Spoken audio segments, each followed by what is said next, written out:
Learning brightly में आपका स्वागत है। Hi everyone. Hello friends and students.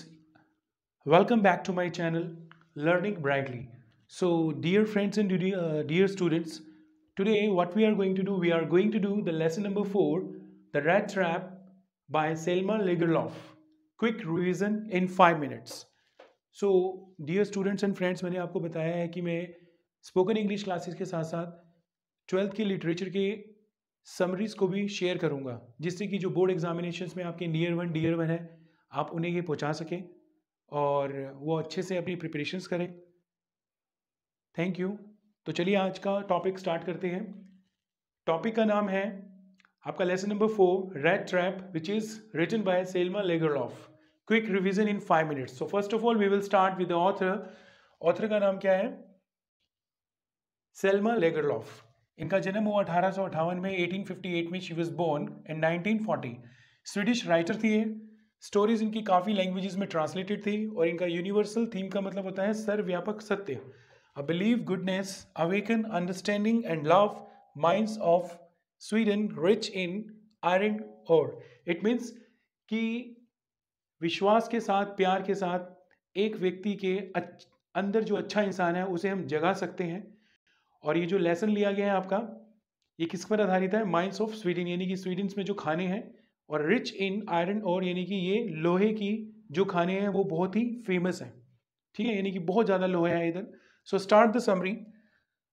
Once upon a time a man, यानी कि एक बार की बात है, एक आदमी selling the rat traps of wire, यानी कि चूहेदानी बेचता था। ठीक है, और कभी कभी वो क्या करता था? बैगिंग करता था, स्टीलिंग करता था। रैक्स यानी कि उसकी स्थिति बहुत ख़राब थी। चोरी भी करता था अपने गुजर बसर चलाने के लिए, भीख भी मांगता था जब उसका रैट ट्रैप बेचने से गुजारा नहीं होता था। और वो ये सोचता है कि संसार क्या है, कि पूरा का पूरा संसार एक रैट ट्रैप है जिसमें हर कोई फंसा हुआ है। जैसे कि even it is mention exactly the rat trap offered cheese and पोक। जैसे कि एक चूहे को फंसाने के लिए चूहेदान में क्या करते हैं? एक चीज़ का टुकड़ा यानी कि पनीर का टुकड़ा या पॉक यानी कि सूअर का मांस भी रख देते हैं, जिससे कि वो फंस जाता है। इसी तरह से हम भी कहीं ना कहीं इस संसार के अंदर किसी न किसी चीज़ से जुड़े हुए हैं और हम फंसे हुए हैं। लेकिन जैसे ही वो थोड़ा सा आगे जाता रहता है तो उसको एक छोटी सी कॉटेज मिलती है, जैसे कि नीचे लिखा हुआ है आस्क फॉर शेल्टर। एक स्मॉल कॉटेज में जाता है, वहाँ पर एक बूढ़ा व्यक्ति मिलता है उसको। ठीक है, वो वहाँ पर रुकता है, खाना खाता है। और ये बूढ़ा व्यक्ति कौन होता है? ये वर्कर होता है रामजस्सो आयरन वर्क्स, यानी कि जो आयरन मिल है वहाँ पे एक छोटा सा वर्कर होता है।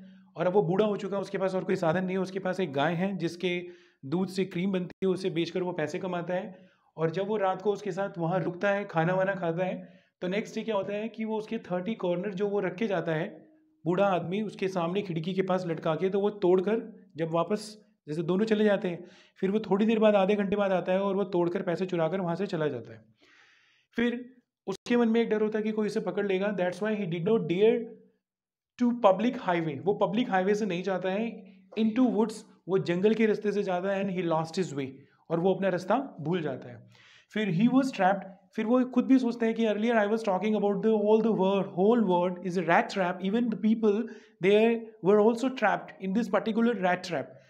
पहले वो लोगों के बारे में सोचता है, संसार की भी तुलना करता है उससे, लेकिन जब वो पैसे चुराकर भागता है तो वो खुद की तुलना करता है कि मैं खुद भी फंस चुका हूँ इस जाल के अंदर।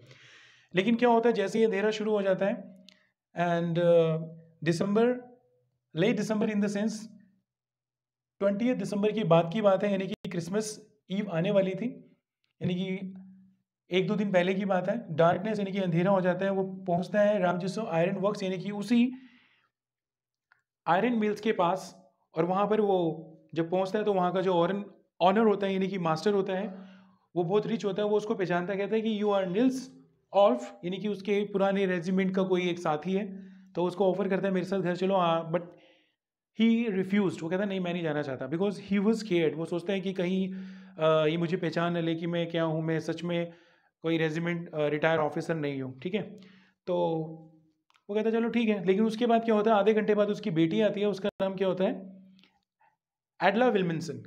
लेकिन उसकी बेटी के जाने से पहले वो कहता है कि चलो मेरे साथ घर चलते हैं। जो मेरी वाइफ है एलिजाबेथ, वो तो मर चुकी है, और जो मेरे बेटे हैं वो भी अब्रॉड चले गए हैं। बस मेरी एक बड़ी बेटी जो मेरे साथ है, उसका नाम है एडला विल्मिंसन, वो मेरे साथ रहती है।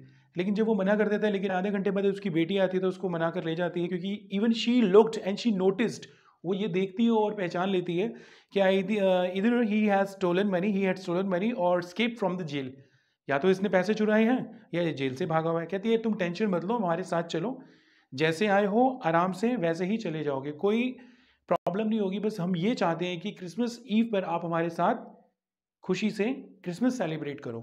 तो जैसे ही वो क्या कहते हैं उसके साथ घर जाता है, तो वो कहती है कि हाँ भाई, इसके पापा कहते हैं आयरन मास्टर के, यानी कि आयरन मास्टर जो ऑनर होता है वो कहता है इसको कोट वोट दे दो और इसको बोलो तैयार व्यार हो जाए।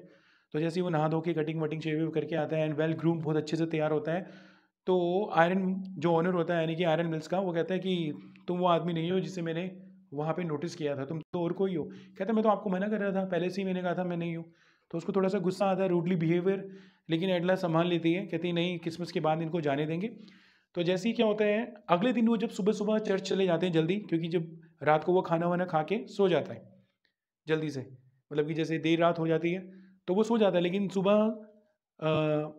एडला विल्मिंसन और जो आयरन मास्टर यानी कि जो आयरन ऑनर है, वो आयरन कंपनी का जो ऑनर है, अपनी बेटी के साथ चर्च चला जाता है सुबह। जैसे ही वो वापस आ रहे होते हैं, रास्ते में उन्हें पता लगता है कि हाँ भाई, जैसे ही वो चर्च से आते हैं, यानी कि चर्च में पता लग जाता है कि हाँ भाई इसने चोरी की है और वो एक बूढ़े आदमी के 30 कॉर्नर चुरा के गया हुआ है और वो तो हमारे घर में है।